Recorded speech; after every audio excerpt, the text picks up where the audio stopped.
তখন প্রতিদিন আমার সাথে দেখা করো, তোমার স্বামী। রাখো তোমার স্বামী, আমি আর সংসার করবো না, তুমি আমারে তোমার ঘরে তুললা নাও। আর এখন চলতে সমস্যা, শহর চলতে অনেক খরচ। তুমি কোনো চিন্তা করো না, আমার বিয়াতে মা চালাকি কইরা 5 লাখ টাকা কাবিন দিছে। 5 লাখ দুক আর 10 লাখ দুক, ওর তো 5 টাকা দেওয়ার ক্ষমতা নাই। ওইটা আমি বুঝবো।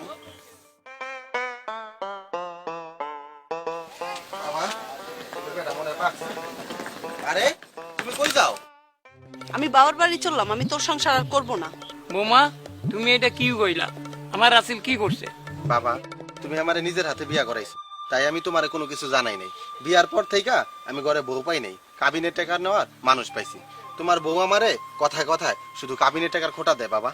বৌমা, তোমার মা বাবা যেভাবে কইছিল ওইভাবেই আমি বিয়া করাইছি।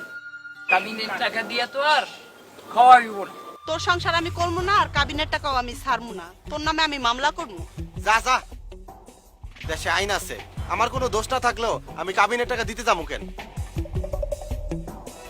বাবা, সেই মেয়ে কাবিনের টাকা চিনে, ওই মেয়ের এনে আর যাই হয়, সংসার হয় না বাবা।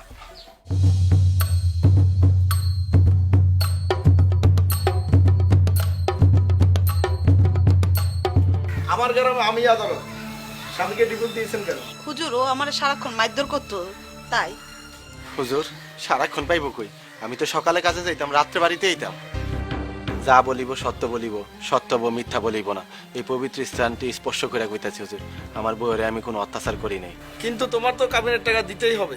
হুজুর, আমি এই গ্রামের পোলা, আপনি জানেন আমি লেখাপড়া তেমন জানি না। হুজুর, আইনের প্রতি আমার বিশ্বাস আছে, শ্রদ্ধা আছে। তাই হুজুর, এটা কেমন আইন? আমার মন কয় এই আইনের জন্যই আজ আমার সংসার ভাঙছে হুজুর। এই পবিত্র স্থানটি স্পর্শ করে কইতাছি হুজুর, আমার কোনো দোষ নাই। তারপরে যেহেতু আমার বউ আমার ডিভোর্স দিয়ে চলে গেছে, আমার টাকা দেওয়ার ক্ষমতা না থাকলেও প্রয়োজনে আমি বাপদাদার ভিটাটুকু বিক্রি কইরা কাবিনের টাকা পরিশোধ করব।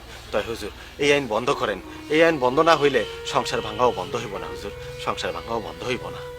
বাবা, আমি তোমার ছেলে, তোমার কাছ থেকে আমি যতটুকু সম্পত্তি পাবো বাবা আমারে দাও, আমার এখান থেকে বাঁচাও বাবা, আমার এখান থেকে বাঁচাও। বাবারে, যা সম্পত্তি আছে দরকার হইলে সব বিক্রি করেও আমি টাকা দিব, তারপরেও এই মাইয়া বিদায় করব। তুমি চিন্তা করো না বাবা। বাবারে, বাবারে, বাবা। কাবিন কত লিখবো? 5,000 টাকা। মানে তুমি কি আগেরটার মতো আমাকে বোকা ভাবছো?